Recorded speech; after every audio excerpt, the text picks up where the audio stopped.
অধিকারীকে পাগলা গারদে ভরা উচিত ছিল। মুখ্যমন্ত্রী মমতা ব্যানার্জির সৌজন্যে তিনি এখনো ঘুরে বেড়াচ্ছেন। রবিবার খানাকুলের 24পুরে সাংবাদিকদের মুখোমুখি হয়ে শুভেন্দু অধিকারীকে এইভাবেই তির্যক ভাষায় আক্রমণ করলেন তৃণমূলের আরামবাগ সাংগঠনিক জেলা যুব সহসভাপতি নুরনবী মণ্ডল। তিনি বলেন, শুভেন্দু অধিকারী বিভিন্ন জায়গায় ঘুরে ঘুরে বিশৃঙ্খল পরিবেশ তৈরি করছেন। শনিবারেও খানাকুলে এসেছিলেন। আসলে ওনার এখন হাওয়া খারাপ চলছে, তাই নদী ঘেরা খানাকুলে হাওয়া খেতে এসেছিলেন। রবিবার খানাকুল 2 নম্বর ব্লকের চিংড়া পঞ্চায়েতের বামনার কোণ থেকে 24পুর বাজার পর্যন্ত তৃণমূলের এক বিজয় মিছিল হয়। মিছিল শেষে তৃণমূলের এক সভা অনুষ্ঠিত হয়। উল্লেখ্য, শনিবার এখানেই রাজ্যের বিরোধী দলনেতা শুভেন্দু অধিকারী দলীয় কর্মীদের সঙ্গে বৈঠক করেছিলেন।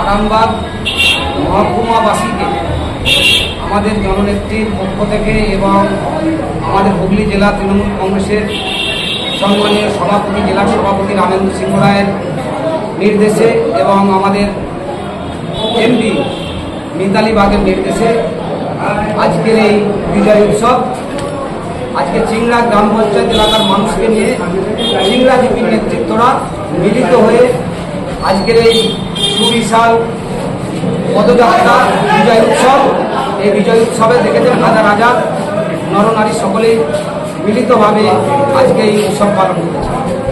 এই মিছিলটা কোনখান থেকে কোনখান মধ্যে করা হয়েছে?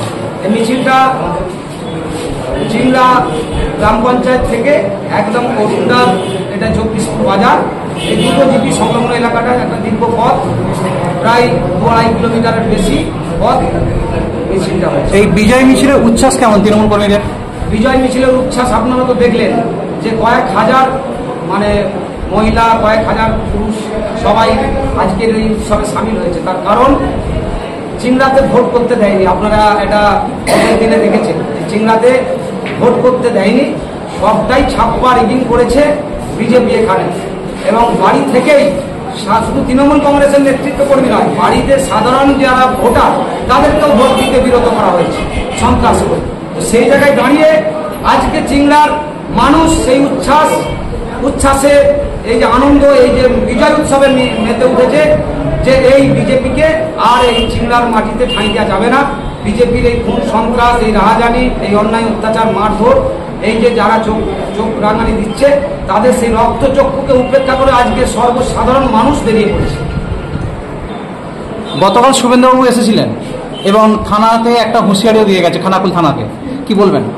দেখুন, শুভেন্দু যে এই কথাটা বলছেন তিনি একজন, তার মস্তিষ্ক সুস্থ নেই, তাকে আগেই পাগলা গারদে ভরা উচিত ছিল। মাননীয় মুখ্যমন্ত্রী মমতা ব্যানার্জির সৌজন্যতার খাতিরে এখনো বিভিন্ন এলাকায় তিনি ঘুরে বেড়াচ্ছেন আর এইভাবে উচ্ছৃঙ্খল রাজনীতির একটা পরিবেশ বাতাবরণ সৃষ্টি করতে চাইছে। আপনি বলুন তো, 2019 সাল থেকে খানাকুলে এখনো পর্যন্ত 2024 সাল পর্যন্ত 3টি তৃণমূল কংগ্রেসের নেতাকে আমাদের হারাতে হয়েছে। বিজেপি তাদেরকে মার্ডার করেছে। একটা খুন হয়েছে হরিশচকে 2019 সালে, মনোরঞ্জন পাত্র 2021 সালের বিধানসভা নির্বাচনের পরেই, রেজাল্ট আউটের পরেই দেবু প্রামাণিক খুন হয়েছে নদীপুর 2-এর একজন তৃণমূল কংগ্রেসের নেতা। আবার 2024-এর এই লোকসভা নির্বাচনের আগের দিন ঠিক 23 তারিখে আমাদের মনোরঞ্জন দিকে রামচন্দ্রপুরে খুন হয়েছে। তো এই যে বিজেপি 3 জনকে খুন করেছে তৃণমূল কই 2011 সাল থেকে আজ পর্যন্ত খুন সন্ত্রাস করেছে কি বিরোধী নেতা, বিরোধী কোনো দলকে? করেনি। মমতা ব্যানার্জি, অভিষেক বন্দ্যোপাধ্যায়ের নির্দেশ এবং আদেশ এবং তাদের আদর্শ আমাদের সবসময় পাথেও করে আমরা চলি। তাই আপনারা দেখেছেন এই যে 23 তারিখে যে খুন সন্ত্রাস করা হলো, মনোরঞ্জন দিগেরকে মার্ডার করা হলো, তারপরেও রামচন্দ্রপুরে সেই খুনিদের পরিবারগুলো বহাল তবিয়তে বাড়িতে আছে। আর যারা খুনি তাদেরকে অক্সিজেন দিতে এই শুভেন্দু অধিকারী ঢুকেছে।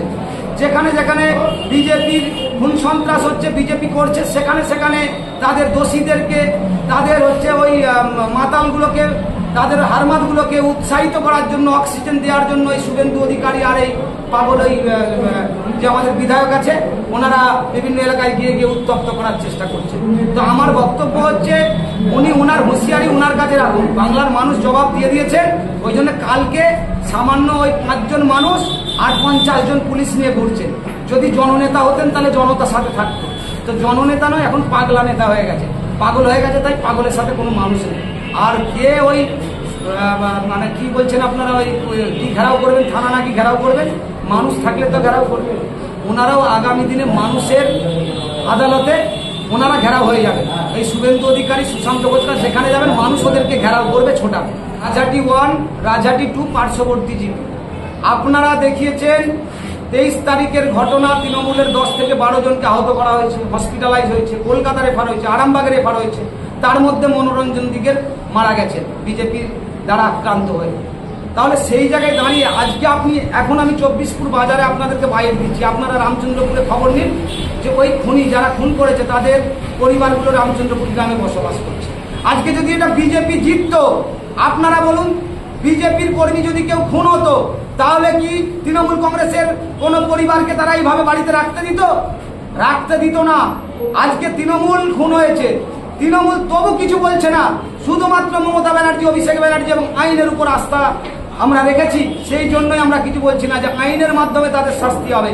তাই আমি বলতে চাই, যারা খুন করেছে, সন্ত্রাস করেছে, তারাই দেখবেন রামচন্দ্রপুরে বহাল তবিয়তে তারা বসবাস করছেন। আর এই শুভেন্দু অধিকারী ফালতু কথা বলছেন।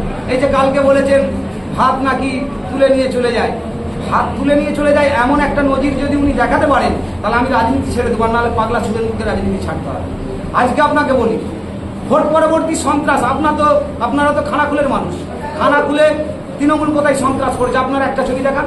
আপনাদেরকে আমি বলছি দায়িত্ব নিয়ে, আপনারা অনেক খবর করিয়েছেন, যেগুলো হচ্ছে শোষাপাতা, হানুয়া, রামচন্দ্রপুর, আপনার চিংড়া, মোস্তফাপুর, আপনার পলাশপাই, বিভিন্ন হরিশচক, সেখানে তৃণমূল কংগ্রেসের নেতাদের মাথা ফেটেছে, হাত ভেঙেছে, হসপিটালে ভর্তি হয়েছে, একাধিক খবর করিয়েছেন। ভোট দিতে পারেনি, বাড়ি ছাড়া হয়ে গেছে তৃণমূল কর্মীরা। চিংড়া গৌরাঙ্গ অঞ্চল, গৌরাঙ্গ চক, তারপরে চিংড়া বরপাড়া, নবীন চক, সব জায়গাতে একচ্ছত্রভাবে সন্ত্রাস চালিয়েছে। তাই আমি বলবো, সন্ত্রাসের দিন শেষ। 2011 সালের পরিবর্তন যেমন খানাকুলের মানুষ করেছিল, আমি আহ্বান জানাবো এই মূর্খ বিজেপিকে আপনারা বিদায় দিন। তৃণমূল কংগ্রেস রাজ্যে ক্ষমতায় আছে, মমতা ব্যানার্জি প্রশাসন মানুষের জন্য চলছে, উন্নয়নের জন্য চলছে, সকলে মানুষ সেই বুঝে গেছে, তাই বিজেপির থেকে দূরে সরে গেছে। শুভেন্দু অধিকারী এখন দেখুন, শুভেন্দু অধিকারী ভালো বাতাস কোথাও পাচ্ছে না, হাওয়াটা বেশ খারাপ, তো তাই ভালো বাতাস কোথাও পাচ্ছে না। তাই খানাকুলের ওনাকে মনে হয়েছে যে রূপনারায়ণ আর মুন্ডেশ্বরী নদী, তাই তো রূপনারায়ণ মুন্ডেশ্বরী নদীর চড়ে গিয়ে যদি একটু বসে সুস্থ পরিবেশের হাওয়া খাওয়া যায়, সেই জন্য খানাকুলে উনি এসেছে, হাওয়া খেতে এসেছে, তাছাড়া অন্য কিছু নয়। সব ছেড়ে ছুড়ে আমরা তো পালাবই, ফুল স্পিডে দৌড়ে যাবই, আমরা খেলবো, শিখবো, পড়বো, নাচবো, নতুন বন্ধু পাতাবই।